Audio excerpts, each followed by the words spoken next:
Bienvenue à l'Assemblée nationale. Aujourd'hui, on va faire une petite émission où on se promène dans l'Assemblée nationale sur différents endroits. Là, nous sommes dans mon bureau, mon petit bureau au Palais Bourbon, avec un beau sas qui nous prend une bonne partie de l'espace, et donc on est un peu tout quiché là. Et puis voilà, matériel sommaire, donc dans ce petit espace, nous travaillons à 3 à l'Assemblée, et puis de temps en temps, 2 autres collaborateurs de la Circo viennent pour qu'on fasse le point sur ce qui se passe dans la semaine. On fait une réunion régulière comme ça tous les lundis matins. Donc voilà, l'espace de travail de votre député Daniel Obono à l'Assemblée nationale. Alors, nous sommes ici devant les bureaux du groupe de la France Insoumise à l'Assemblée nationale. Donc, une partie des députés de la France Insoumise a leur bureau ici. Nous sommes 6 ou 7 à avoir nos bureaux donc dans le même endroit, en même temps que Jean-Luc Mélenchon, le président du groupe, et l'ensemble des collaborateurs de groupe, donc qui sont situés ici. Sinon, le reste des députés se trouvent dans d'autres locaux de l'Assemblée nationale, notamment les députés qui sont en région et qui ont besoin, quand ils sont à Paris, d'avoir des solutions de couchage dans leur bureau. Donc, ils ont des bureaux un peu plus grands avec des clics-clacs qui leur permet de pouvoir dormir sur place, qui est très pratique, notamment quand on est en session de nuit. Donc voilà, le bureau se trouve cours Montesquieu, c'est juste au rez-de-chaussée en fait de l'Assemblée. C'est pratique parce qu'on peut monter directement par là pour aller en séance. On est un peu plus avant dans l'Assemblée nationale, devant la salle des conférences de presse, qui est juste à l'entrée, la fameuse salle des 4 colonnes où il y a tous les journalistes en fait, les jours de session. Là c'est assez vite parce que c'est juste mardi, il n'y a pas le ministre ni les questions au gouvernement, et puis c'est l'été aussi, même les journalistes ont le droit de prendre des vacances. Là je me trouve devant la salle de conférences de presse parce que nous avons donné avec d'autres députés de groupes minoritaires, la Nouvelle Gauche, le groupe GDR aussi, une conférence de presse sur un point important que nous avons défendu ensemble dans le débat sur la loi confiance qui concerne le fameux verrou de Bercy. C'est en fait le pouvoir qu'a le ministère des Finances, de l'économie et des finances, donc Bercy, qui siège à Bercy, de déterminer quel contribuable il peut poursuivre. Et en fait, c'est un moyen pour les contribuables très très très riches qui ont des problèmes avec le fisc de ne pas avoir de poursuite s'ils acceptent de payer. Donc une inégalité de traitement parce que les citoyens et les citoyennes lambda qui ont des problèmes des fois avec les impôts, ils sont tout de suite poursuivis. Les très très riches passent par les mailles du filet. En fait, ce pouvoir ne permet de récolter que quelques milliards sur les 80 milliards qui échappent au fisc. On va parler de ça parce que dans le projet de loi sur la confiance, le gouvernement s'est opposé aux propositions d'amendement qui mettaient fin à cette mesure qui date d'un autre âge. Et nous sommes plusieurs groupes à avoir posé des amendements pour déverrouiller ce verrou et faire en sorte qu'il n'existe pas. Et on va expliquer pourquoi nous menons cette bataille avec d'autres à l'Assemblée nationale. Voilà. Sur la question du verrou de Bercy, je vais y revenir rapidement, jugeant l'affaire suffisamment importante pour justement la défendre, non seulement ensemble, en tout cas de manière commune pendant l'Assemblée, mais aussi de faire ce point presse pour vous en dire l'importance. On a répondu présent et se sont déclarés d'accord avec ce point presse les Républicains constructifs, donc avec Charles de Courson qui est ici, Nouvelle Gauche avec Cécile Untermeyer qui est ici, le groupe GDR avec Fabien Roussel ici, et évidemment France Insoumise, que je représente avec Daniel Obono, chacun étant dans la commission finances et dans la commission des lois. On a vu, y compris grâce aux amendements que nous portions et la défense des amendements du Sénat, qu'il y avait matière à discuter et que ça arrivait à convaincre un certain nombre de députés de la majorité. On a eu une première petite victoire sur la question de la réserve ministérielle. Il a fallu qu'on monte au créneau, que nous soyons un certain nombre à montrer justement le 2 poids 2 mesures qui était appliqué d'une part aux parlementaires et de l'autre part au gouvernement, avec une majorité qui souhaitait mordicus défendre le précaré du gouvernement. Je pense que notre pression et nos arguments ont fini par convaincre et le gouvernement et la majorité que cette position était tout de même intenable. Et nous espérons, encore une fois, que les arguments que nous avons développés, de plusieurs axes et selon plusieurs sensibilités, mais je pense qu'ils allaient dans le même sens, arriveront cet après-midi à convaincre les députés de la majorité qu'il faut effectivement faire sauter ce verrou. Ces députés devront en répondre auprès des citoyens et des citoyennes. Nous ferons le travail pour leur rappeler quelles décisions ont été prises et quels sont les impacts économiques et financiers sur le quotidien des gens de ces décisions. C'est vrai que ça fait partie des amendements que nous avons posés pour élargir le spectre, le périmètre de cette loi qui nous semblait par trop ne concerner en vérité que les parlementaires, alors que la vie publique, puisque c'est l'intitulé de la loi, embrasse bien plus largement que les parlementaires. Alors nous revoilà après la conférence de presse sur l'opposition au verrou de Bercy, donc conférence de presse à l'initiative de la France Insoumise, et à laquelle a participé le groupe des communistes, la Nouvelle Gauche et les Républicains constructifs. Alors là, on va bientôt rentrer en séance. Je voulais vous parler d'abord de deux choses, deux dossiers qu'on suit et qu'on va continuer à suivre. Le premier, donc, c'était concernant la sonnerie qui indique que la séance va bientôt commencer. Donc on va attendre qu'elle se termine, mais c'est un petit moment assez intéressant auquel vous allez assister. En fait, c'est l'arrivée du président de l'Assemblée nationale, François de Rugy, si c'est bien lui qui siège aujourd'hui, et qui arrive donc au milieu de la haie d'officiers que vous voyez là. Et donc on va peut-être regarder la séquence. Je crois que je ne l'ai jamais vu en entier en fait arriver, parce que souvent on est déjà à l'intérieur, ou alors on arrive après, et donc on ne se retrouve pas au milieu de la haie.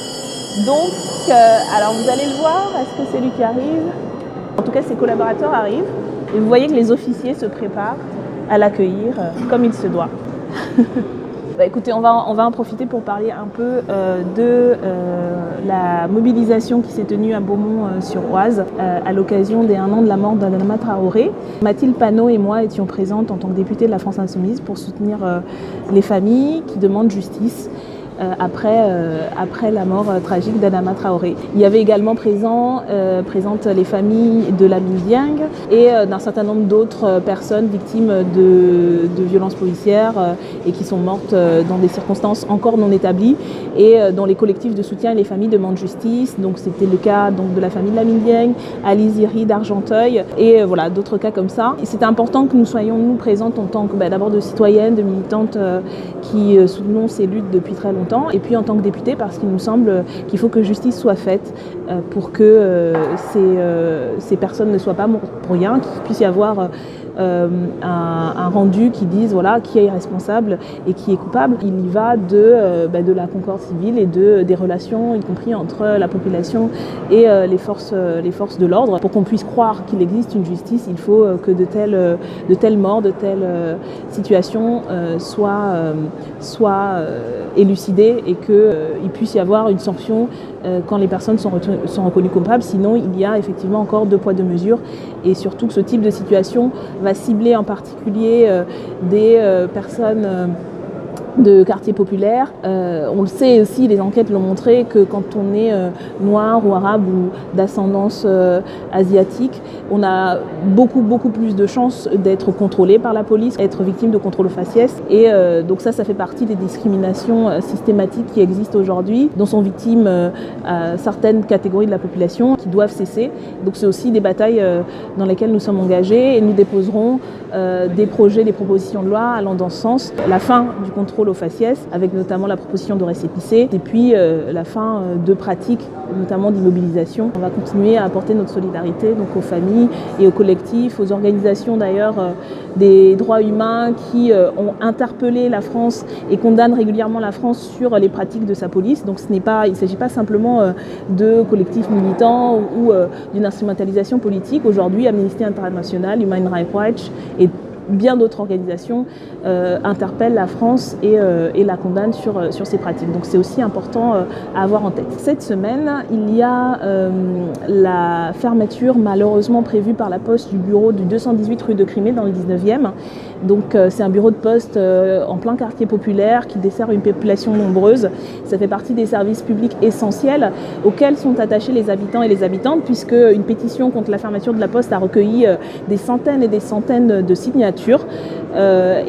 Malgré cela, la direction de la Poste a choisi de fermer ce bureau pour des raisons purement comptables, purement financières, puisque la Poste a comme politique désormais de privilégier ses opérations financières, la banque postale, et donc se situe dans le droite ligne des directives de libéralisation des services publics et des services postaux demandées par l'Union européenne et par l'ensemble des politiques menées depuis au moins le début des années 90. Donc on est là dans la traduction concrète d'une politique de néolibéralisation, de mise en concurrence des services postaux contre laquelle nous nous battons donc nous avons soutenu et nous continuerons à soutenir les collectifs d'habitants, les collectifs y compris de citoyens, de militants mais aussi de syndicalistes qui se battent parce que ce type de mesure a un impact à la fois sur les services publics, mais aussi sur les conditions de travail des postiers. Donc voilà,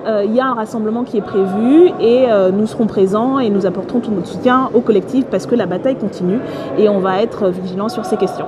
Voilà, on a terminé. Alors vous allez voir l'entrée du président de Rugy à l'Assemblée nationale. C'est une bonne manière de terminer parce qu'après, moi je vais devoir aussi y aller.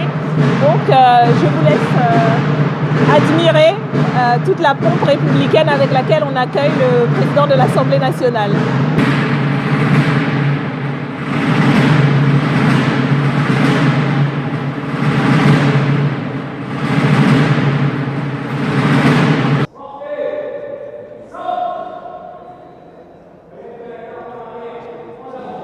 Ça y est, c'est fait parce que ce n'est pas le président de Rugy qui va présider aujourd'hui, c'était la vice-présidente qui le remplace. Mais voilà, vous avez vu ça quand même, ça le fait à chaque fois qu'il y a une séance publique. Et voilà, donc sur ces airs de tambour et de, pas de trompette mais de tambour qui ont résonné dans la salle des Pas Perdus, donc la salle, une des salles, des très belles salles de l'Assemblée nationale. On vous laisse là pour cette semaine et puis on vous dit à bientôt. C'était Danielle Obono en mode député à l'Assemblée nationale, votre député de la 17e circonscription à votre service. Rendez-vous bientôt pour la suite. Alors la semaine prochaine, ça va être peut-être le début de la fin de la session extraordinaire, on l'espère, parce qu'on a quand même besoin de se reposer là, tous et toutes, que ce soit les députés mais aussi les collaborateurs, toutes les personnes qui organisent et ont organisé notre transition entre la fin de la campagne, l'arrivée à l'Assemblée. Donc ça fait quand même pas mal de monde et qui a été en campagne pendant plusieurs mois. Et franchement, on a tous et toutes besoin de souffler un petit peu pour revenir en pleine forme. Voilà, donc la semaine prochaine, on devrait terminer si l'examen de la loi sur la confiance se passe comme prévu cette semaine. De toute façon, on vous donnera des nouvelles de ce qui est prévu. Il y a déjà plusieurs rendez-vous à la fin de l'été, aux amphis d'été qui vont avoir lieu pour la France Insoumise à Marseille. Et puis dès septembre, voilà, on aura des rendez-vous, on aura peut-être des nouvelles du local de circonscription, on l'espère. Voilà, donc plein de rendez-vous en perspective, on vous tient au courant. À bientôt. Merci Monsieur le Président. Je voulais répondre un peu rapidement d'abord au président, au rapporteur de la Commission des Finances pour dire que non, personne, je crois, dans ce débat n'a mis en cause l'intégrité, le travail que font les agents de l'administration fiscale. Bien au contraire, nous sommes plutôt de celles et ceux qui pensent qu'il faut plus d'agents de ce type-là pour faire un vrai travail et pour qu'ils aient les moyens et qu'ils puissent pourchasser aussi loin qu'ils soient les évadés fiscaux. Donc non, ne prenez pas nos paroles pour cela. Deuxièmement, on nous dit qu'il ne faut pas faire les choses dans la précipitation, mais nous sommes en session extraordinaire. Depuis le début, nous vous interrogeons et nous vous interpellons sur la forme de ces débats, les conditions très difficiles de discussion, parce que justement, les sujets que vous voulez aborder sont très importants. Vous avez voté pour une majorité pour les lois d'ordonnance sur le travail. Nous avons été opposés. Mais vous reconnaissez vous-même l'importance de ces débats et de ces sujets. Sur chaque discussion, il était possible de mettre en place des évaluations, des commissions, etc., comme il est proposé aujourd'hui.